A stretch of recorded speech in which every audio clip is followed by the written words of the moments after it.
강원도 강릉 산불이 8시간 만에 진화됐지만 재발할 의심 신고가 잇따르자 진화대원들은 만일의 상황에 대비해 밤샘 잔불 정리 작업을 이어갔습니다.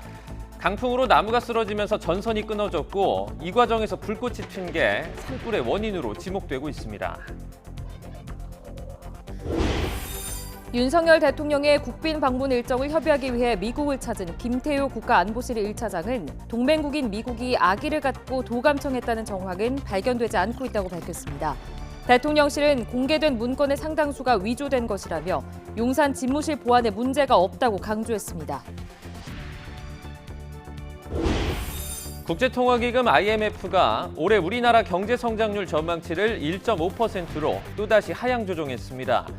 인플레이션이 여전히 높고 금융부문 불안정성이 이어지고 있다며 세계 성장률 전망치도 2.8%로 낮춰 잡았습니다. 일본이 우리의 외교 백서에 해당하는 외교 청서에서 역대 내각의 역사 인식을 계승하겠다고 밝혔던 일본 정부의 입장을 누락하고 독도에 대해서도 부당한 영유권 주장을 되풀이했습니다.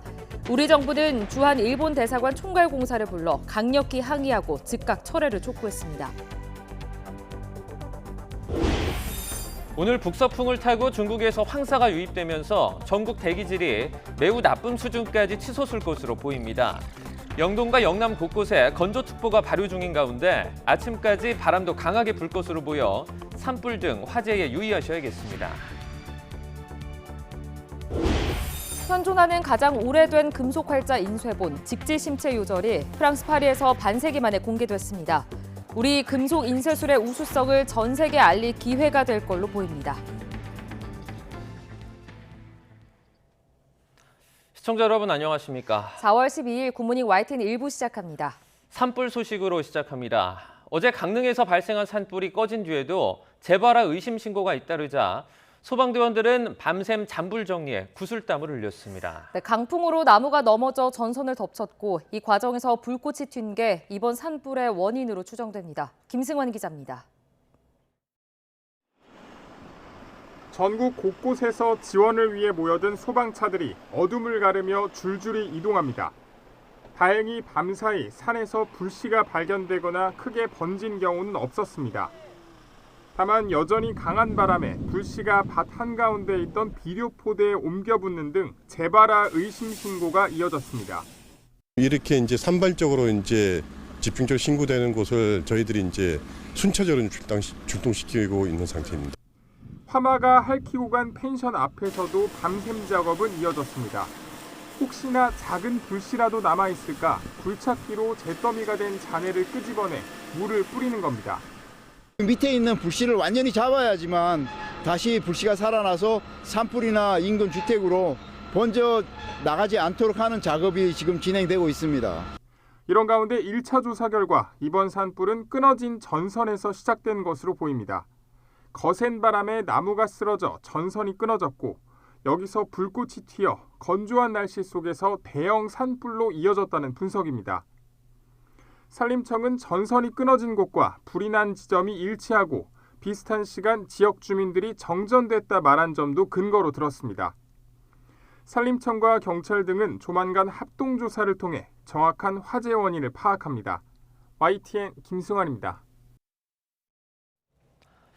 강원도 강릉의 대표 관광지인 강릉 경포 일대는 이번 산불로 직격탄을 맞았습니다. 삶의 터전이 한순간에 잿더미로 변한 상인들은 망연자실해하고 있습니다. 송세혁 기자가 취재했습니다.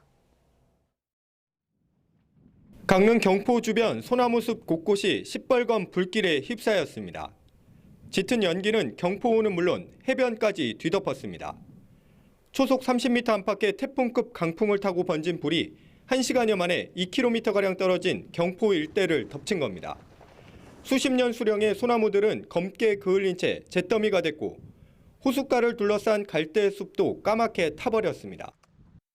강릉 하면 경포대가 중심인데 불에 타가지고 가슴 아프고. 바닷가에 줄지어 있던 숙박시설도 화마를 피하지 못했습니다. 건물마다 마치 폭격을 맞은 듯 불에 타고 무너져 내렸습니다. 바닷가에 있는 한 모텔입니다. 건물 전체가 모두 탔고 앞에 있는 시설도 이렇게 뼈대만 남았습니다. 700명이 넘는 투숙객이 황급히 대피했지만 30동이 넘는 숙박시설이 불탔습니다. 카페와 상점들도 형체를 알아볼 수 없을 만큼 폐허로 변했습니다. 순식간에 닥쳐온 불에 아예 끌 엄두도 못 냈습니다. 어떻게 안 부쉈단 말이에요. 그때 소방차가 왔어도 이렇게까지는 안 됐어. 다 타고 온 거야. 삶의 터전을 한순간에 잃어버린 상인들은 어디서부터 손을 대야 할지 막막합니다. 어떻게 처리를 해야 될지는 잘 모르겠네요. 와서 보니까 현실이 심각하네요. 피해 복구를 마치고 예전처럼 다시 손님을 맞기까지는 상당한 시일이 걸릴 것으로 보입니다. YTN 송세혁입니다. 어제 저녁 7시 25분쯤 경남 합천군 가야군의 한 야산에서 불이 났습니다. 산림당국은 산불 진화장비 11대와 진화대원 36명을 투입해 밤 8시쯤 큰 불길을 잡았습니다. 지금까지 다친 사람은 확인되지 않았습니다. 산림청은 인근 야영장에서 불이 시작된 것으로 보고 정확한 화재 원인을 조사하고 있습니다. 대통령실은 미국 정부의 도감청 의혹에 대해 유출된 문건 상당수가 위조됐다는 것에 한미 양국의 견해가 일치했다고 발표했습니다. 용산 집무실은 철통 보안을 유지하고 있다며 청와대 이전 때문이라는 민주당의 주장은 외교적 자해 행위라고 비판했습니다. 박석영 기자의 보도입니다. 한미 정상회담을 2주 앞두고 3박 5일 방미길에 나선 김태호 국가안보실 1차장. 돌발 변수로 등장한 미국 정부의 도감청 의혹에 대해 유출된 문건 상당수가 위조됐다는데 한미 양국의 평가가 일치했다고 발표했습니다. 외신에서 보도한 우크라이나 무기 우회 지원 관련 김성한 전 안보실장의 대화 감청 내용 등이 사실과 다르다는 겁니다. 또 양국 국방장관께서 통화를 하셨고 양국의 견해가 일치합니다. 공개된 정보의 상당수가 위조되었다.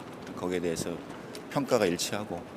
위조된 내용인 만큼 미국에 달리 전달할 것도 없다며 이번 사안이 한미동맹의 변수가 될 수 없다고 못 박았습니다. 김 차장은 또 이번 일을 계기로 한미 간 신뢰를 더 굳건히 해 함께 협력하는 시스템을 강화하겠다고 덧붙였습니다. 그동안 신중한 입장을 보이던 대통령실도 공식 입장을 내고 문건 내용이 위조됐다는 점을 부각했습니다. 특히 이번 의혹이 용산 이전 문제로 비화하는 데 대해선 대통령실에 대한 도감청 의혹은 터무니없는 거짓 의혹이라고 규정했습니다. 지난 청와대 시절 집무실과 비서실, 안보실 등이 산재해 있었다면 현재는 통합 안보 시스템과 전담 인력으로 철통 보안을 유지하고 있다고 강조했습니다. 그러면서 민주당이 허위 의혹으로 국민을 선동하는 건 한미 동맹을 흔드는 자해 행위이자 국익 침해라고 비판했습니다. 이처럼 대통령실이 대대적 역공으로 선회한 건 자체 조사 결과 용산청사가 뚫렸을 가능성이 없다고 판단했기 때문으로 보입니다. 정상회담을 앞두고 조기 진화에 나선 모양새지만 윤 대통령의 국빈 방미 성과가 있기 전까진 여론의 반신반의는 이어질 거로 보입니다. YTN 박석영입니다. 대통령실의 공식 해명에도 미국이 우리 정부 내부를 도청했다는 의심은 가시지 않고 있습니다. 보안 전문가들은 국가 안보와 직결된 문제인 만큼 모든 가능성을 열어놓고 시스템 전반을 살펴야 한다고 지적하고 있습니다. 이승배 기자입니다. 대통령실은 용산청사가 보안 시설이 취약하다는 우려에 대해 철통 보안을 거듭 강조했습니다. 과거 국방부 건물을 설계했던 보안 전문가도 이미 10여 년 전에 미국 규정에 맞게 도청 방지 시설을 설치했다고 말했습니다. 이런 이유 등으로 미뤄볼 때 전문가들은 창문 떨림을 통한 도청 가능성은 낮게 보고 있습니다. 먼 거리에서 레이저를 쏴서 창문이나 벽의 진동을 측정해 분석하는 기법인데 옛날 방식이라서 방지 필름을 붙이고 이중창을 달아 떨림을 막는 등 대처법도 많이 알려졌던 겁니다. 반면 전자파 도청 우려는 여전합니다. 템페스트라는 프로그램으로 공간에 떠있는 전자기기의 전자파를 낚아채서 정보를 훔치는 기술입니다. 틈도 없이 6면을 두꺼운 철판으로 막아야 100% 방어할 수 있습니다. 상공에 떠 있는 전자파, 무수히 종류가 많은 전자파를 잡아가지고 내가 용산실에 있는 컴퓨터 자료를 보고 싶다. 그럼 그걸 그대로 분석을 해서 재현을 하는 거죠. 그러니까 꿈과 같은 얘기죠. 일반인으로 봐서는 있을 수 없는 얘기입니다. 그런데 선진국에서 하고 있습니다. 대통령실 이전 과정에서 누군가 도청 장치를 심어놨을 수 있다는 우려도 나옵니다. 국정원 출신 민주당 김병기 의원은 지난해 4월 대통령실 공사 현장에선 인력들이 자유롭게 왕래했다면서 다른 정보기관 입장에선 도청 장비를 설치할 절호의 기회였다고 주장했습니다. 대통령실 위치가 미군 기지 바로 옆이라 보안에 취약하다는 지적도 귀담아 들을 필요가 있습니다. 이 지역 전체가 앞뒤로 다 미군 부대잖아요. 아직도 이 미군 부대 남아있고 그런 상태에서 그 미국이 집중적으로 도감청을 하려고 시도하면은 뚫리기가 쉽다는 거죠. 뭐 장비가 어떤 게 있다건 이제 그 다음 문제가 될 것이고. 이 밖에 메신저 해킹과 내부 협조자 가능성도 거론됩니다. 가능성이 단 0.1%라도 대통령실이 뚫리면 국가안보가 위협받을 수 있는 만큼 모든 경우를 재점검하고 보안 체계를 재설계해야 할 필요가 있다고 전문가들은 지적하고 있습니다. YTN 이승배입니다. 토니 블링컨 미국 국무장관이 조만간 있을 우크라이나군의 반격 작전을 부정적으로 평가한 미국 기밀 문건이 유출된 이후에도 우크라이나의 역량을 의심해서는 안 된다고 말했다고 우크라이나 측이 전했습니다. 이는 기밀 문건 유출에 따른 양국 간의 불협화음을 미리 차단하려는 시도로 풀이됩니다. 드미트로 쿨레바 우크라이나 외무장관은 11일 트위터에서 블링컨 장관은 통화에서 미국의 철통 같은 지지를 재확인하고 우크라이나의 승전 역량에 의심을 제기하는 어떤 시도도 단호히 거부했다고 밝혔습니다.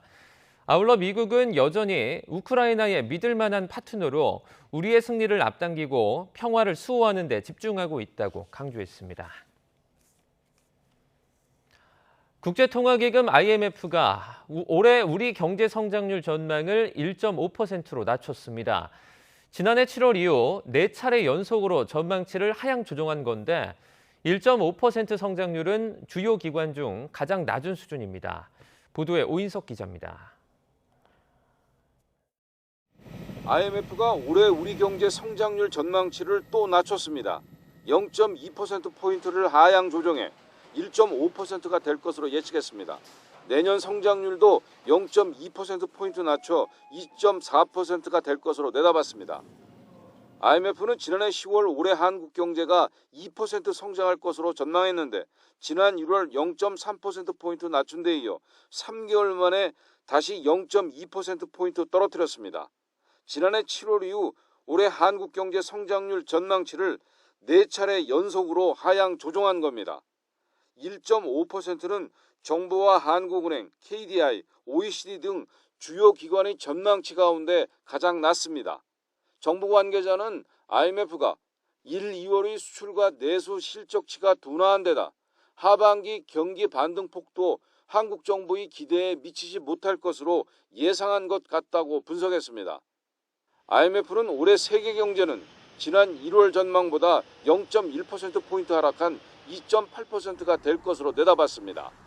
미국과 영국, 이탈리아 등은 전망치를 상향 조정한 반면 독일과 일본 등은 하향 조정했습니다.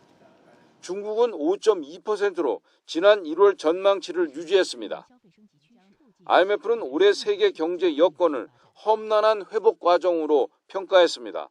러시아 우크라이나 전쟁과 인플레이션, 최근의 실리콘밸리 은행과 크레딧 스위스 사태 등 금융시장 불안이 확산하는 상황에 깊은 우려를 나타냈습니다. 그러면서 기대 인플레이션이 충분히 낮아질 때까지 긴축적인 통화정책 기조를 유지할 것을 조언했습니다. 재정당국에도 긴축 재정을 권고하면서 재정 지원은 취약계층을 대상으로 선별적으로 이뤄질 필요가 있다고 강조했습니다. YTN 오인성입니다. 제닛 옐런 미 재무장관은 세계 경제가 침체에 빠지지 않을 것이라는 낙관론을 폈습니다. 옐런 장관은 워싱턴 DC에서 열리고 있는 국제통화기금 IMF와 세계은행 춘계총회 기자회견에서 글로벌 경제에 대한 부정론과 관련해 과장하지 않을 것이라며 전망이 꽤 밝다고 생각한다고 말했습니다. 옐런 장관은 식품 에너지 가격이 안정되고 있고 공급망 압박은 완화하고 있으며 글로벌 성장 전망은 지난 가을보다 높게 유지되고 있다며 낙관론의 이유를 설명했습니다. 한국은행이 2차례 연속 기준금리를 동결하면서 금리 인상이 사실상 마무리됐다는 기대가 나옵니다. 긴축 조기 종료에 대한 시장의 기대가 과하다는 한국은행의 경고에도 시장의 관심은 온통 금리 인하를 향하고 있습니다. 김지선 기자입니다. 연 3.5%로 동결한 기준금리를 3.75%로 한 차례 더 올릴 가능성을 열어두자는 의견은 금융통화위원 6명 가운데 5명이나 냈습니다. 물가 상승률이 둔화하고 있긴 하지만 반등할 요인이 많다고 봤기 때문입니다. 정작 시장은 이들의 예상과는 다른 기대를 하고 있습니다. 수출과 내수가 동반부진을 이어가며 경기 침체 우려가 커지는 만큼 더 인상은 없을 거로 보는 겁니다. 시장은 지금 저희 경기가 한은이 생각하는 것보다 훨씬 더 낮아질 거다. 그렇기 때문에 한은이 금리를 낮출 수밖에 없다라는 견해를 가지고 있고 시장에서 그렇게 얘기하고 시장이 맞으면 뭐 제가 나중에 어떤 면에서는 저희보다 예측을 잘하신 거겠죠. 그런 만큼 시장의 관심은 금리 인하가 언제부터 시작될 것인가로 쏠립니다. 이르면 올해 하반기 물가 상승률이 3%대로 내려가면 인하 논의에 불이 붙을 거란 기대가 나옵니다. 늦어도 경기 침체가 장기 국면으로 접어드는 내년 상반기엔 금리를 내릴 수밖에 없을 거란 전망이 지배적입니다. 경기 둔화 요인들이 부각되고 있긴 합니다만 여전히 물가에 대한 부담이 상존을 하고 있기 때문에 실제 금리가 인하되기까지 좀 시간이 걸릴 것 같고요. 저희는 내년도 상반기경에 금리 인하가 가능하다고 예상하고 있습니다. 변수는 역시 물가입니다. 아직 공공요금 인상이 남아있는 데다 산유국 감산에 따른 국제유가 전망도 엇갈립니다. 은행 파산 여진 속 미국 통화정책도 고려 요인입니다. 이미 역대 최대인 미국과의 금리 차가 더 벌어져 환율 변동성이 커지거나 외국인 자금이 빠르게 빠져나갈 경우 불가피하게 금리를 올려야 할 수도 있습니다. YTN 김지선입니다. 일본 외교청서가 식민지배에 대한 역대 일본 정부의 인식을 계승하겠다고 밝혔던 일본 정부의 입장을 빠뜨렸습니다. 또 한국인 강제동원 피해자에 대해서도 단순히 일본 기업에서 일한 것처럼 서술하며 강제성을 사실상 부정했습니다. 김세호 도쿄특파원의 보도입니다. 일본이 국제 정세와 일본의 외교 활동을 기록한 외교청서를 발표했습니다.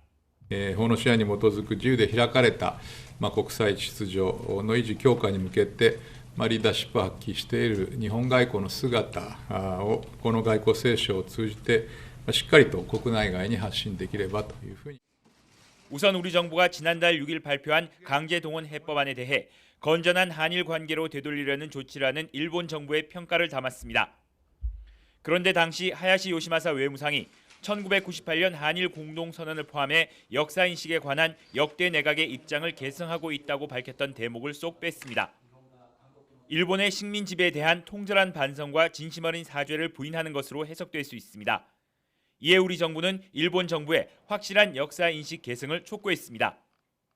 강제징용의 근원인 식민 지배 전체에 대한 통절한 반성과 마음으로부터의 사죄를 담고 있습니다. 일본 정부가 동선언의 정신을 변함없이 계승해 나가기를 바랍니다. 이번 청사에는 또 강제동원에 대해 2차 세계대전 중 일본 기업에서 노동했던 것으로 여겨지는 한국인이라고 기술해 강제성을 언급하지 않았습니다. 이와 함께 일본의 고유 영토인 독도를 한국이 불법 점거하고 있다는 억지 주장도 6년째 되풀이했습니다. 우리 정부는 주한 일본 대사관 총괄 공사를 불러 강력히 항의하고 즉각 철회를 촉구했습니다. 다만 이번 청서는 한국을 국제사회의 다양한 과제 대응에 있어 협력해야 할 중요한 이웃나라라고 규정하며 중요성을 한층 부각시켰습니다. 일본이 건전한 한일 관계 복원을 강조하고 있지만 이번 외교청서에서 드러난 퇴행된 역사인식은 향후 여러 과제에서의 한일 협력에 큰 걸림돌이 될 것이라는 지적이 나오고 있습니다. 도쿄에서 YTN 김세호입니다. 현존하는 가장 오래된 금속활자 인쇄본 직지심체 요절이 프랑스 파리에서 반세기 만에 모습을 드러냈습니다. 이번 실물 공개는 우리 금속 인쇄술의 우수성을 세계에 널리 알릴 기회가 될 걸로 기대됩니다. 이규준 기자의 보도입니다. 프랑스 국립도서관 수장고에 보관해 있던 직지심체 요절이 세상 밖으로 나왔습니다. 1973년 같은 곳에서 열린 동양의 보물 전시 이후 약 50년 만입니다. 함께 공개된 구텐베르크 성서보다 78년 앞선 세계에서 가장 오래된 금속 활자본입니다. 프랑스 국립도서관은 7월 16일까지 인쇄하다 구텐베르크의 유럽 전시에서 직지심체 요절을 일반에 선보입니다. 정확한 명칭은 백운화상 초록불조 직지심체 요절. 고려 후기 선승 백운 경한 스님이 역대 여러 부처와 고승의 대화, 편지 등을 중심으로 편찬한 책으로 1377년에 청주 흥덕사에서 금속 활자로 간행됐습니다. 상하 2권으로 간행된 것으로 추정되지만 국내에서 아직 원본이 발견되지 않았고 하권만 프랑스 국립도서관에서 보관해 왔습니다. 도서관 측은 직지심체 요절을 금속 활자로 인쇄된 세계에서 가장 오래된 서적이라고 소개하면서 프로타 판목, 구텐베르크 성서 등 희귀 소장 자료와 함께 동시에 공개하는 것은 처음이라고 밝혔습니다. 반세기 만의 실물 공개를 계기로 프랑스 현지에선 직지심체 요절의 가치와 의미를 다시 살펴보는 강연 등 행사가 잇따릅니다. YTN 이교준입니다. 강풍에 이어 오늘은 전국에 황사가 영향을 줄 걸로 보입니다. 기상청은 내륙의 강풍특보는 밤사이 해제됐지만 동해안에는 오늘 아침까지 강풍이 이어질 것으로 전망했습니다. 또 낮 동안은 황사가 유입되면서 전국의 대기질이 매우 나쁨 수준까지 치솟을 것으로 보입니다. 국립환경과학원은 그제와 어제 발원지에서 발생한 황사가 북서풍을 타고 우리나라로 유입돼 내일까지 영향을 주겠다고 밝혔습니다.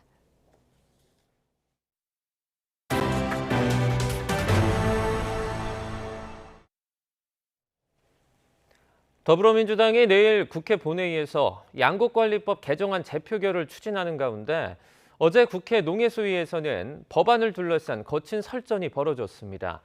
윤석열 대통령이 거짓 정보에 기대 거부권을 행사했다는 야당의 비판에 정부 여당은 어린애들도 보는데 막말을 한다고 반발했습니다. 정현우 기자입니다. 윤석열 대통령이 첫 거부권을 행사한 양곡관리법 개정안이 도마에 오른 국회 농해수위 전체회의. 여야는 시작부터 회의 시간 등 진행 방식을 놓고 원색적인 비난을 쏟아냈습니다. 간사가 무슨 뭐 위원님 꼬북이에요? 그런 식으로 얘기하시게? 가이드라도 주면서 하지 마시라고요. 뭘 가이드라인을 줍니까? 지금 저 간사 간의 의견을 반영해서 아니 협의하세요. 협의는. 초과 생산된 쌀에 대한 의무 매입은 시장 기능을 무시하는 것이라며 대통령 거부권에 힘을 실은 여당에 야당은 거부권 행사야말로 농민을 무시하는 처사라고 맞받았습니다. 법에서 담고자 하는 내용이 정책으로서 다 반영이 됐습니다. 의무로 고정을 하고 시장 기능을 무시하는 그런 법을 자꾸 고집하시는지. 5천만 국민 주식은 정말 쌀쌀맞게 대할 것이 아니라 주식답게 특별한 대우를 해서 정부가 좀 핸들을 해가지고. 대통령 거부권이 거짓 자료에 근거했다는 야당 공세에 정황근 농림부 장관이 말을 삼가라고 맞받으며 공방은 격화됐고 거짓말 하실 줄 알고 저희들이 증인 채택하자고 한 겁니다. 의원님, 이건 어린애들도 보고 있어요. 거짓말 그런 말 하지 마세요. 장관님, 그 한동훈 장관 따라하지 마십시오. 여야 신경전은 후쿠시마 원전 오염수 관련 질의까지 이어졌습니다. 장관은 일본 장관이요, 대한민국 장관이요? 예, 분명히 대한민국 장관입니다. 그거는 뭐 틀림없는 사실이고. 대한민국 국무위원에게 일본 장관이냐는 질문이 굉장히 좀 뭐 질의의 맥락은 뭐 알겠습니다만은 표현 자체는 굉장히 유감으로 생각을 합니다. 13일 국회 본회의에서 민주당은 양곡관리법 개정안 재의결을 당론으로 추진하겠다는 입장을 밝혔습니다. 다만 부결이 가능한 115석의 국민의힘도 부결을 당론으로 정하고 출국 금지령 등 총력 저지를 벼르고 있어 또한 차례 여야 충돌은 피하기 어려워 보입니다. YTN 정윤우입니다. 지난 7일 한국갤럽의 양곡관리법 개정 법률안 설문조사와 관련해 농림축산식품부는 이 개정안이 농가소득 감소를 초래할 것이란 우려가 제대로 반영되지 않은 문제가 있다고 지적했습니다. 농식품부는 남는 쌀을 강제로 매수하게 하는 양곡관리법 개정안에 대해 반대하는 핵심 이유는 이 법이 쌀의 과잉 생산을 부추겨 막대한 재정 부담과 쌀값 하락, 농가소득 감소를 초래할 것으로 우려되기 때문이라고 밝혔습니다. 특별 사면 이후 대구 사저에서 두문불출하던 박근혜 전 대통령이 어제 한 사찰을 찾아 지지자들을 만나며 1년 만에 첫 공식 행보에 나섰습니다. 다음 주엔 국민의힘 김기현 대표도 만나는데 총선을 1년 앞두고 정치 행보를 재개할지에 관심이 쏠립니다. 조성호 기자입니다.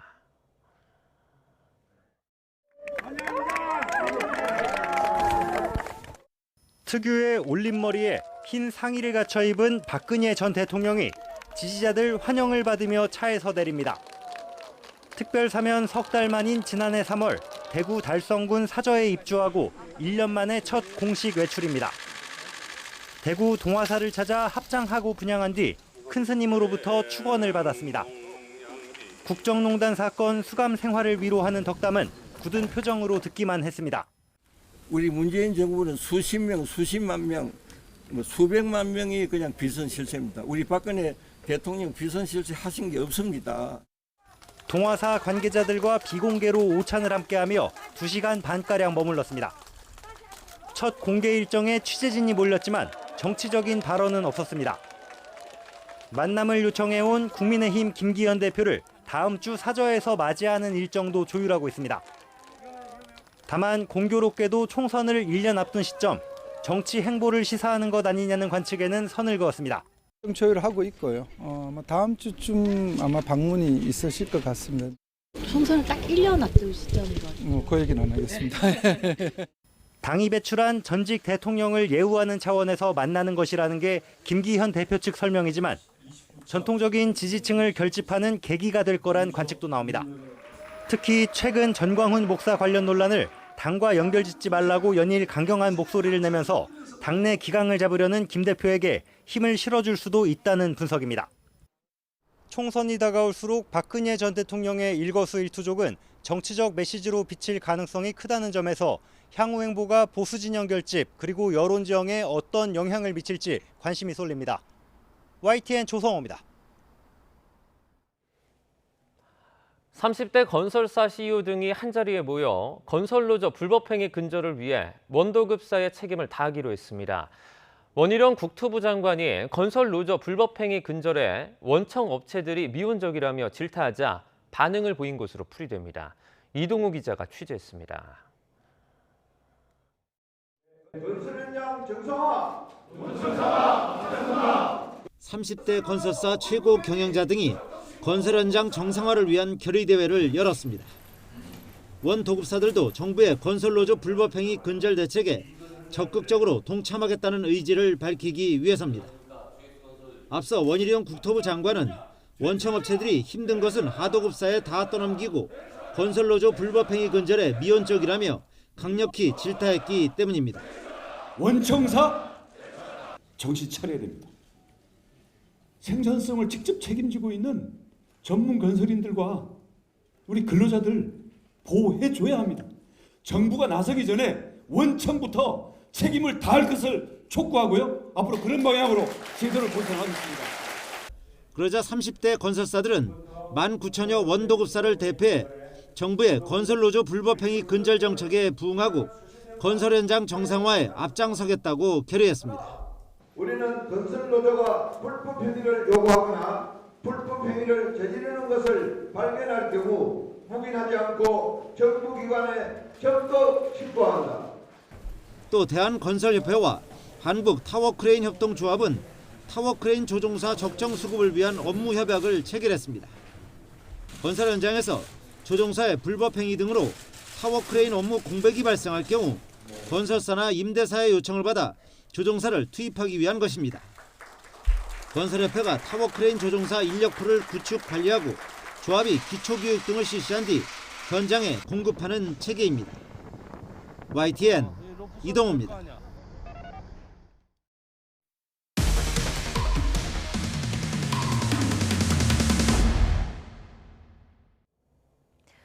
재판에 연거푸 불출석해 학교폭력 피해자 유족을 패소하게 한 권경의 변호사와 같은 사례는 과거에도 또 있었습니다.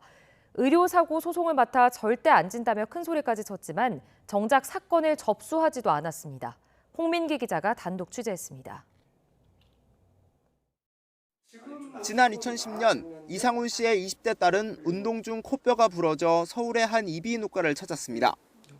그런데 코 수술을 받은 날부터 바로 얼굴이 붓고 고열이 나기 시작했습니다. 이걸 넣으면 어떤 합병증이 일어날 수 있다는 그런 설명도 없었고 그냥 코를 예쁘게 하면서 치료하는 게 어떠냐 이런 식으로. 대학병원에선 온몸에 붉은 반점과 부종 등이 생기는 희귀성 난치병, 루푸스에 걸렸다는 진단을 받았습니다. 이 씨는 담당 의사를 의료법 위반 등 혐의로 형사 고소하고 별도로 손해배상 소송도 제기하기로 했습니다. 해당 의사는 이 씨가 병원 업무를 방해했다며 맞고소하기도 했는데 이 씨는 소송을 모두 지인에게 소개받은 A 변호사에게 맡겼습니다. A 변호사가 사건을 수임할 때부터 반드시 이길 수 있다며 자신감을 보인 만큼 이 씨도 손해배상 소송에 대해선 크게 신경 쓰지 않았습니다. 때때로 진행 상황을 물었지만 그때마다 A 변호사는 이 씨를 안심시켰습니다. 이 사건은 절대 지는 사건이 아닙니다. 아버님 이거에 대해서는 신경을 딱 끊으십시오 그랬어요. 승소합니다. 100%. 그런데 3년쯤 지난 뒤 이 씨가 법원에 직접 확인해 보니 A 변호사는 아예 사건 자체를 접수하지 않은 상태였습니다. 이 씨는 곧바로 A 변호사와 소속 법무법인을 상대로 손해배상 소송을 제기했고 법원도 A 씨 손을 들어줬습니다. A 변호사가 소송 대리의 가장 기본적인 업무를 소홀히 했다며 법원 판단을 기다리던 피해자로서는 소송이 아예 제기되지도 않았다는 사실을 알게 된 뒤 큰 정신적 충격을 받았을 거라고 판단했습니다. A 변호사는 대한변호사협회에서 정직 처분을 받은 뒤 현재는 법무법인을 옮겨 변호사 활동을 이어가고 있습니다. A 변호사는 YTN과 통화에서 소송을 제기하지 않은 건 명백한 잘못이라면서도 구체적인 이유에 대해선 말을 아꼈습니다. 이길 수 있다고 강조한 건 사건을 맡은 변호사로서 보통 하는 말이었고 손해배상 소송 외에 다른 형사재판은 성실하게 수행했다며 피해자에게 죄송하다고 밝혔습니다. 하지만 이 씨는 이번 일로 변호사에 대한 뿌리 깊은 불신이 생겼다고 토로했습니다. 권경의 변호사 사건과 마찬가지로 변호사 단체를 비롯한 법조계가 내부의 잘못을 눈감아줘서는 안 된다고 강조했습니다. 예기치 않게 이런 일이 발생되는 거잖아요. 그러면 법을 모르니까 법조인을 찾아가고 변호사를 찾아가는데 변호사가 배신을 때리고 변호사가 직무유기를 해버리고 누구한테 변론을 의뢰하죠? YTN 홍민기입니다. 마약 범죄는 강한 중독성 때문에 다른 범죄보다 재범률이 높은 편인데요. 마약 범죄를 줄이고 재범을 막으려면 중독을 치료하고 관리하는 시스템에 더 집중해야 한다는 지적이 나옵니다. 김철희 기자입니다. 지난 1일 남경필 전 경기도지사의 장남 남모 씨가 경기 성남 아파트에서 필로폰을 투약한 혐의로 구속됐습니다. 피의 사실 모두 인정하세요? 네, 인정합니다. 남 씨는 불과 닷새 전 같은 혐의로 체포됐다 구속영장이 기각돼 풀려난 상태였고 지난 2018년에도 직접 중국에서 들여온 필로폰을 투약해 징역 3년에 집행유예 4년을 선고받았습니다. 이처럼 한번 마약에 손댄 사람이 다시 마약을 찾는 건 남 씨만의 일이 아닙니다. 중독성이 그만큼 높기 때문인데 실제 마약 범죄의 재범률은 30에서 40%에 이릅니다. 지난 2021년 붙잡힌 마약 재범자 2,300명을 조사해보니 45%는 마약 범죄를 저지르고 1년 안에 또 검거된 거였고 6개월도 안 돼 다시 적발된 경우도 14%에 달했습니다. 그러나 마약 범죄 대응의 초점은 여전히 단속하고 처벌하는 데만 맞춰져 있습니다. 전국에서 마약류 전문 치료보호기관 21곳이 운영되고 있지만 치료 병상 등 인프라를 제대로 갖춘 곳은 드물어서 이 가운데 13곳은 지난해 환자를 단 한 명도 받지 않았습니다. 결국 병원 2곳이 전체 마약 중독 치료의 97%를 도맡고 보건복지부 역시 실질적인 치료 보호가 가능한 곳은 이 2군데뿐이라고 인정합니다. 전문가들은 정부가 마약 범죄를 근본적으로 해결하려면 치료와 재활에 더 많이 투자해야 한다고 강조합니다. 치료재활 쪽으로 갈 수 있는 길을 열어줘야 되지 않느냐. 그래야 재범률이 줄고 중국적으로는 마약사범도 주는 하나의 이제 트랙을 국민의 인식이나 각도가 좀 달라져야 치료재활 예산이 늘고. 최근 들어 연령대와 계층을 가리지 않고 마약류가 빠르게 확산하는 가운데 지난해 국내에서 단속된 마약 사범은 18,000명을 넘어섰습니다. 하지만 올해 국비로 지원되는 치료보호 예산은 지난해와 같은 4억 원대에 머물러 예산을 획기적으로 늘려야 한다는 지적이 나옵니다. YTN 김철입니다. 이재명 더불어민주당 대표가 성남시장 시절이던 연루된 청소업체 특혜 의혹 관련 검찰 수사를 김만배 씨가 김수남 전 검찰총장을 통해 무마해줬다고 유동규 전 성남도시개발공사 기획본부장이 주장했습니다. 유 전 본부장은 서울중앙지방법원에서 열린 정진상 전 민주당 대표실 정무조정실장의 대장동 뇌물 혐의 공판 증인신문에서 이 같은 취지로 증언했습니다. 유 전 본부장은 지난 2013년 4월 김만배 씨로부터 당시 수원지검이 청소용역업체와 관련해 이 대표를 수사하고 있다는 말을 듣고는 김 씨에게 힘을 좀 써달라, 우리를 빼달라고 부탁했다고 밝혔습니다. 네, 이른바 깡통 전세로 65억 원이 넘는 전세 보증금을 가로챈 일당이 구속 상태로 재판에 넘겨졌습니다. 서울 북부지방검찰청은 사기 등의 혐의로 부동산 컨설팅 회사 대표인 30대 A씨와 20대 이사, 50대 임대업자 등 3명을 구속 기소했습니다. A씨 등은 지난 2019년 10월부터 지난해 3월까지 수도권 다세대 주택 세입자 29명에게서 전세 보증금 65억 원을 가로챈 혐의를 받고 있습니다. 이들은 기존보다 비싸게 전세 보증금을 받은 뒤 원래 세입자에게 보증금을 돌려주고 남은 금액을 서로 나눠 가지기로 한 것으로 조사됐습니다.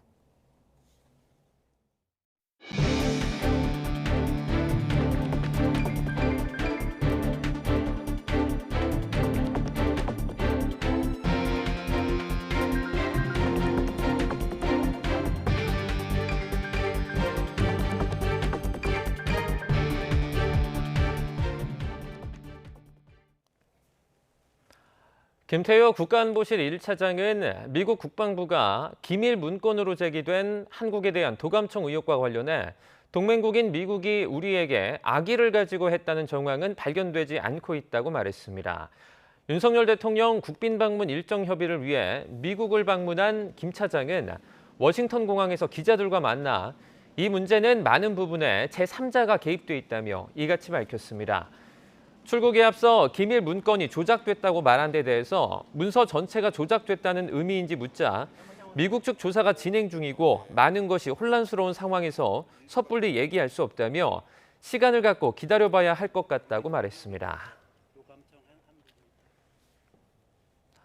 최근 잠행을 이어가던 김정은 북한 국무위원장이 전쟁 억지력을 더욱 공세적으로 확대해야 한다며 또다시 위협적인 메시지를 내놨습니다. 이런 가운데 북한이 닷새째 남북 정기통화에 응하지 않자 권영세 통일부 장관이 직접 유감을 표명하고 북한의 개성공단 무단 사용도 강하게 규탄했습니다. 조수영 기자입니다. 북한이 공개한 당 중앙군사위원회 확대회의 사진입니다. 2주 만에 공개석상에 나선 김정은 국무위원장이 한국 지도의 서쪽과 남쪽 지역을 가리키며 무언가를 얘기합니다. 선명하지는 않지만 평택 미군 기지인 험프리스 주변으로 추정됩니다. 북한은 회의에서 그 어떤 수단과 방식으로도 적들이 대응할 수 없는 군사적 행동 방안들이 논의됐고 김 위원장은 군대의 전쟁 수행 능력을 부단히 갱신하고 완비할 것을 지시했다고 전했습니다.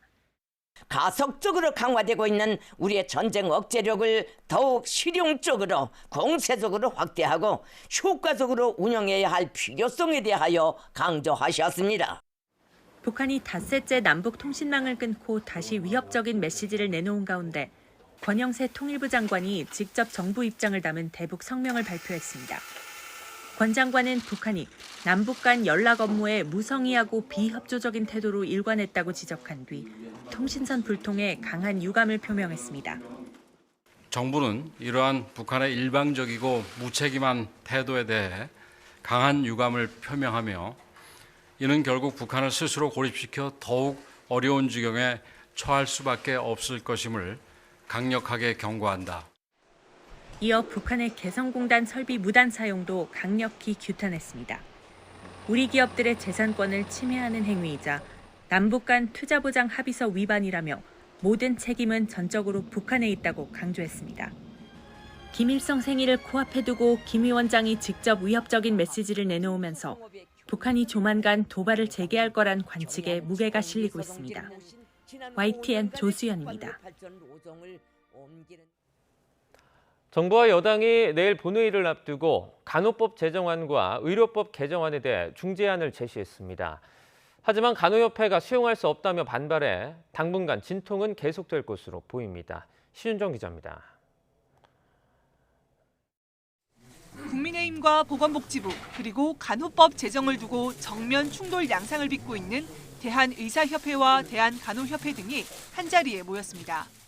더불어민주당이 국회 본회의 강행 처리를 예고한 간호법 제정안과 의료법 개정안에 대한 중재안을 논의하기 위해서입니다.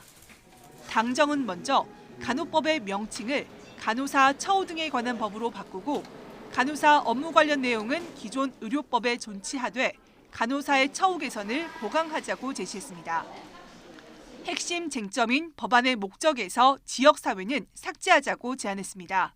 간호사가 단독 개원할 단초가 될 수 있다며 의사단체들이 삭제를 요구한 부분입니다.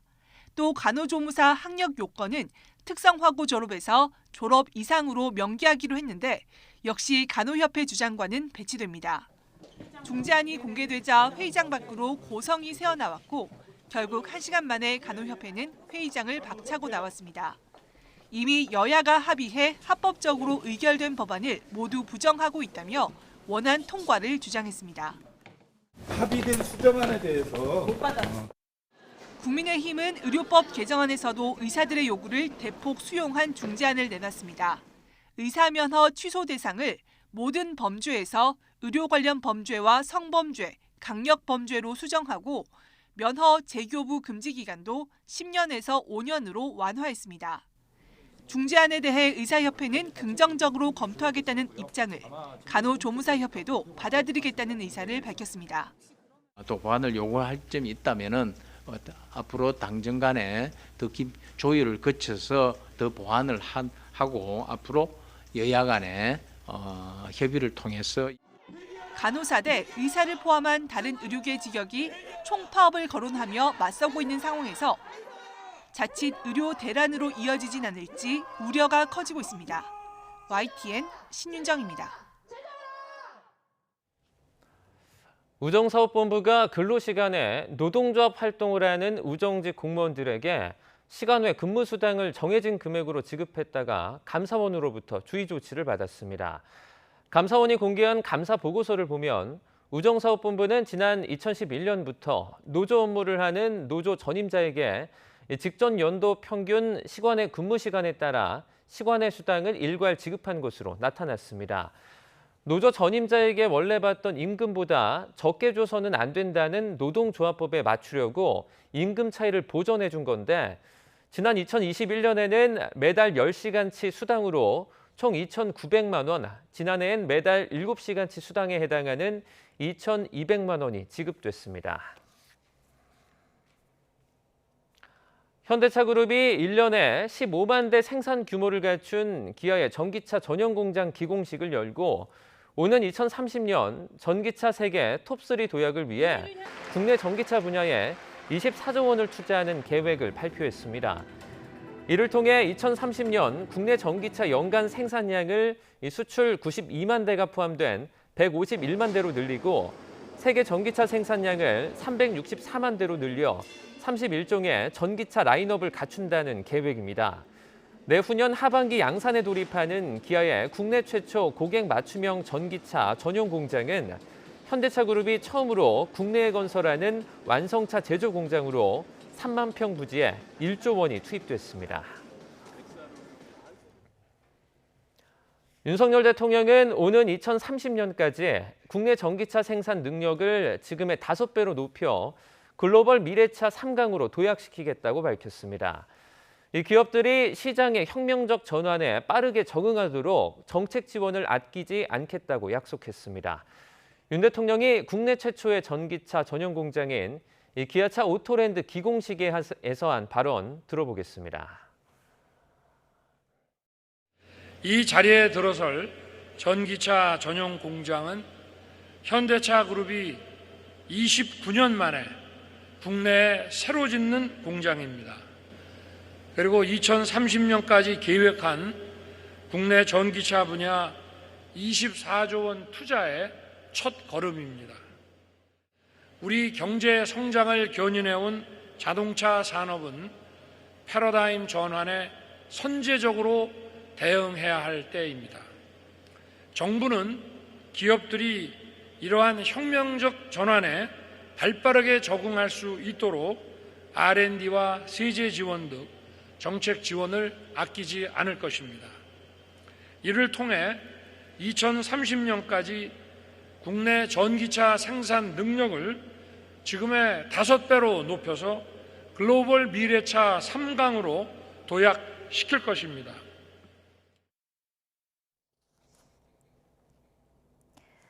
네, 미리 보는 오늘입니다.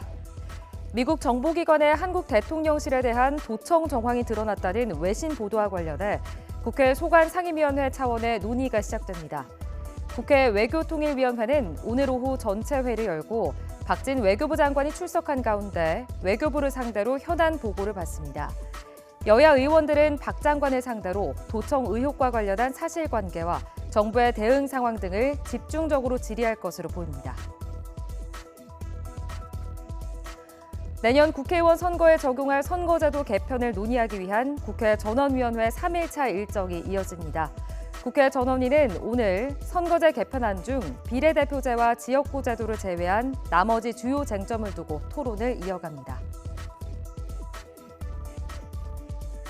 윤석열 대통령이 오늘 오전 용산 집무실에서 조현동 신임 주미대사에게 신임장을 수여합니다. 조현동 전 외교부 1차관은 김성한 전 국가안보실장 사퇴에 따른 후속 인사로 조태용 신임 안보실장이 맡고 있던 주미대사에 내정됐습니다. 서울 강남 납치 살해 사건의 배후로 지목돼 구속된 남편 유모 씨와 아내 황모 씨의 신상 공개 여부가 오늘 결정됩니다. 서울경찰청은 오늘 신상공개위원회를 열고 강남 납치 살해 사건 배후로 지목된 유 씨와 황 씨의 이름과 나이, 얼굴을 공개할지 논의합니다. 사업가로부터 뒷돈 10억여 원을 받은 혐의로 재판에 넘겨진 이정근 전 더불어민주당 사무부총장에 대한 1심 판결이 오늘 나옵니다. 서울중앙지방법원은 오늘 오전 알선수재와 정치자금법 위반 혐의로 재판에 넘겨진 이 전 부총장에 대한 선고 공판을 엽니다. 앞서 검찰은 결심 공판에서 이 전 부총장이 범행을 부인하고 책임을 공여자에게 돌리고 있다며 징역 3년을 구형한 바 있습니다. 지금까지 미리 보는 오늘이었습니다.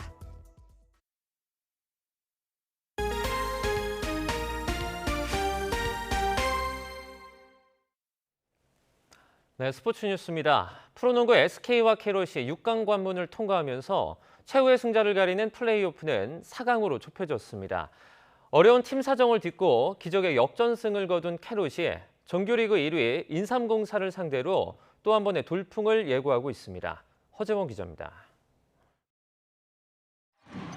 정규리그 5위 캐롯의 4강 플레이오프 진출은 누구도 예상하지 못한 대이변이었습니다. 모기업의 자금난과 주득점원 전성현의 부상 등 악재가 줄을 이었지만 놀라운 응집력을 선보이며 하위 팀의 반란을 이뤄냈습니다. 모두가 저희가 약하다고 이번 시리즈 안 될 거라고 얘기를 했는데 진짜 남은 선수들끼리 정말 똘똘 뭉쳤고 진짜 5차전이라는 정말 힘들었던 승부 끝에 4강을 할 수 있어서 정말 너무 기분 좋습니다. 캐롯의 다음 상대는 올 시즌 내내 한 번도 선두 자리를 놓지 않고 정규리그 우승을 차지한 인삼공사입니다. 김승기 감독이 캐롯으로 옮기기 전까지 8년이나 이끈 팀이고 인삼공사 전 단장을 비판하는 발언으로 징계까지 받은 악연이 있습니다. 김 감독이 MVP급으로 조련한 애제자 인삼공사 변준영과 캐롯 이정현의 가드 대결에도 관심이 집중됩니다. 아무리 힘들어도 그냥 물러나진 않아요. 4강 플레이오프도 팬분들이 응원해 주시기 때문에 최선을 다하고 끝까지 가는 모습 보여드리겠습니다. KCC의 파죽의 3연승을 거둔 SK는 4강에서 정규리그 2위 LG를 만납니다. 일주일 동안 충분한 휴식을 취한 데다 6강 플레이오프에서 잇따라 대역전승을 거두면서 4기도 최고조입니다. 경기 감각 부분에서 저희가 더 우위에 있을 것 같고 마레이 선수가 빠졌지만 LG라는 팀이 굉장히 탄탄하고 그리고 또 스피드가 저희랑 맞먹기 때문에 좀 준비 잘해서 LG전 준비 잘 해보겠습니다. LG는 부상으로 이탈한 전력의 핵심 아셈 마레이의 공백을 얼마나 메울 수 있을지가 관건입니다. YTN 허정원입니다. 프로야구 두산이 양의지의 결승타로 키움을 꺾고 2연승을 달렸습니다. 양의지는 3대3으로 맞선 7회 말 1사 만루에서 우익수 오른쪽에 떨어지는 2타점 2루타로 경기를 뒤집었습니다. 두산은 키움의 추격을 한 점으로 막아내며 6대4로 승리했고 키움은 5연패에 빠졌습니다. 키움의 이정우는 5타수 무안타로 부진했습니다. NC는 KT와 팽팽한 투수전을 벌인 끝에 1대0으로 승리했고 롯데는 LG에 6대5로 역전승을 거뒀습니다. SSG와 하나는 삼성과 기아를 나란히 5대4로 이겼습니다. 북서쪽에서 찬 공기가 밀려오며 때 아닌 꽃샘추위가 찾아왔습니다. 중부와 호남 일부 지역에는 한파주의보도 내려졌는데요. 현재 서울 기온은 5.5도로 어제 같은 시각보다 8도나 낮은 상태고요. 한낮에도 16도로 예년 기온을 다소 밑돌겠습니다. 한편 오늘도 황사의 영향으로 공기가 탁하겠습니다. 현재 대부분 지역에 미세먼지 특보가 발효 중인데요. 호흡기 건강도 잘 챙기셔야겠습니다. 비가 내렸지만 동해안 지역의 건조특보는 계속되고 있습니다. 강원 영동에는 바람도 강하게 부는 만큼 산불 등 화재 예방에 신경 써주셔야겠습니다. 현재 기온부터 살펴보겠습니다. 현재 서울 기온은 5.5도, 대구는 11.4도, 부산은 12.9도를 보이고 있고요. 낮 기온도 어제보다는 2도에서 4도가량이 낮겠습니다. 서울이 16도, 대전이 17도, 대구는 20도, 부산은 19도를 보이겠습니다. 반짝 꽃샘추위는 내일부터 누그러지겠고요. 주 후반에는 전국에 또 한 차례 비가 내릴 전망입니다. 지금까지 날씨 정보였습니다. 굿모닝 YTN 1부는 여기까지입니다. 네, 잠시 후 2부가 이어집니다. 시청해주신 여러분 고맙습니다.